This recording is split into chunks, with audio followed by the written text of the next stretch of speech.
ချမိတ်ဆွေတငယ်ချင်းအားလုံးမင်္ဂလာပါခင်ဗျာဒီနေ့ကတော့30ရက်6လ2025အင်္ဂါနေ့ပေါ့နော်တဏီကုံစာထိတ်စီကိုကျွန်တော်ပြောပြမယ်နော်တဏီကုံစာထိတ်စီက1649ကထိတ်စီနော်1649ထိတ်စီ16ကလည်း1 chain 49ကလည်း1 chain နဲ့အဲ့ဒီကောင်ကြီးထိတ်စီတဲ့သွားလိုက်နော်ခွန်3ညနှစ်ကသူကအထီးပြီးတဲ့နော်အထီးပြီးပေါ့နော်ပြီးရင်42ကလည်းသူက1 chain သဘောမျိုးရှိတယ်အဲ့ဒါဆိုရင်ကျွန်တော်မိတ်ဆွေက4ကူကထိတ်စီမှာထားလိုက်2ကူကအကြီးထဲမှာထည့်လိုက်လို့ရှိရင်ဒါကျွန်တော်မိတ်ဆွေတွေအဲ့ဒီမှာဆိုရင်ဗျာခွန်ကအားနေနေတယ်3ညလည်းအားနေတယ်1ကလည်းအားနေတယ်ဆိုရင်ထိတ်စီမှာဘာကြံခဲ့လဲဆို4 9 6ကြံခဲ့မှာနော်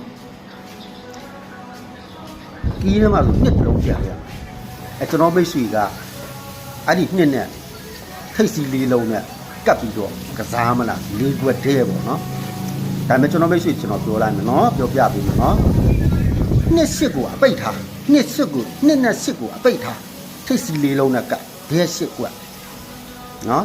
ဒါပေမဲ့အားနေခဏနေနဲ့လည်းအရန်ကစားရင်ကစားပေါ့ကျွန်တော်ကတော့ကျွန်တော်ချင်းမိတ်ဆွေအဆင်ပြေကံကောင်းပါစီလို့ပဲကျွန်တော်ကတော့စုတောင်းပေးနေတယ်နော်ကျွန်တော်ထိုးတဲ့ကဏ္ဍကိုကျွန်တော်မျှဝေတာကြိုက်ရင်ထိုးမကြိုက်ရင်ကြော်သွားနော်ကဏ္ဍတွေကများတာနေတာတကယ်ပြီးတဲ့အခါကြာလို့ရှိရင်လည်းမပေါက်တဲ့သူတွေကများနေတယ်သိလားအဲ့လိုမျိုးတွေဖြစ်နေတယ်